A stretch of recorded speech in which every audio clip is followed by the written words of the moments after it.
Every night, you go to bed carrying weight that isn't yours to keep. The argument, the regret, the thing you said or didn't say, the day that slipped through your fingers like smoke.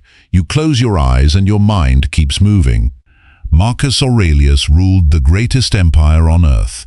He commanded legions. He made decisions that determined whether thousands lived or died. He was surrounded by betrayal, war, plague, and grief.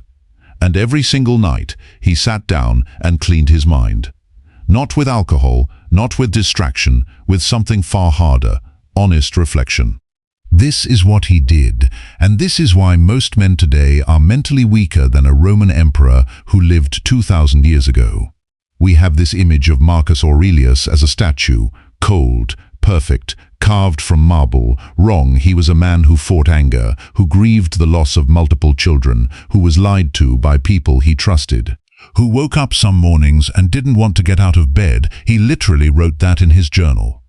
At dawn, when you have trouble getting out of bed, tell yourself, I have to go to work, as a human being.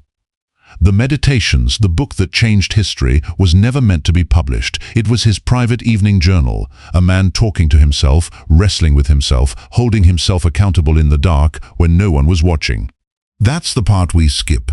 That's the practice most men ignore. The Stoics had a specific evening practice, the examination of the day. Seneca described it first. He wrote about lying in bed each night and mentally reviewing everything, not to punish himself, but to teach himself. When the light has been removed, and my wife has fallen silent, I examine my entire day and go back over what I've done and said. 3 questions. That's the whole framework. First, where did I fall short? Not as self-punishment. As data. A general review's a losing battle, not to wallow, but to not lose the next one. Where did you lose patience today? Where did you avoid something hard? Where did your mouth move before your mind was ready? Second, what was within my control, and did I own it? This is the cornerstone of Stoicism. The traffic, the weather, what other people think of you, not yours. Your response, your choices, your discipline, completely yours. Did you spend your energy on the right things? Third, did I live according to my values or my impulses? Marcus called the highest virtue acting in accordance with nature, not reactive, not driven by appetite or ego.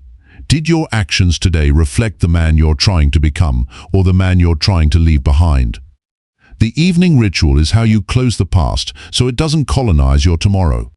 Here's a man, let's call him you today. Someone at work undermined you in a meeting. You felt it, that flash of heat in your chest. You smiled and said nothing, but for the next 3 hours you rehearsed what you should have said. Brilliant comebacks, perfect arguments. You replayed it on the drive home during dinner while your kid was trying to tell you about their day.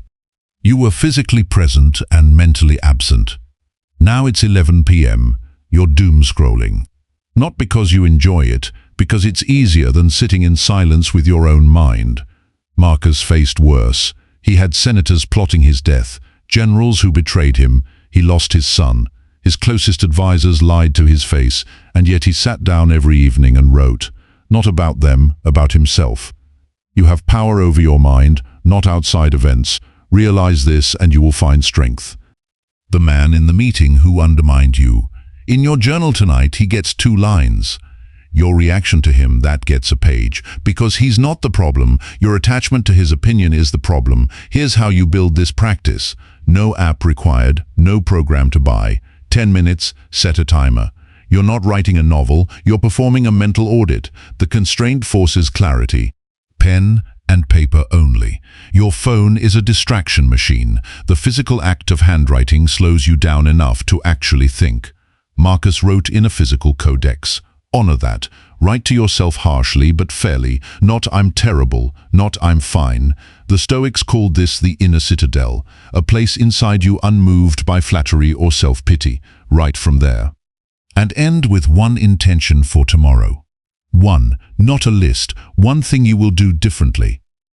Marcus called this prososhe, attention to self. You are not writing a to-do list, you are setting the compass. Do this for 30 days, not when you feel like it, every night. You will not recognize the man you were before you started. The world will take everything from you if you let it. Your time, your attention, your peace, your identity. The evening ritual is how you take it back, not through force. Through quiet, brutal honesty with the one person who determines everything in your life, you waste no more time arguing about what a good man should be. Be one.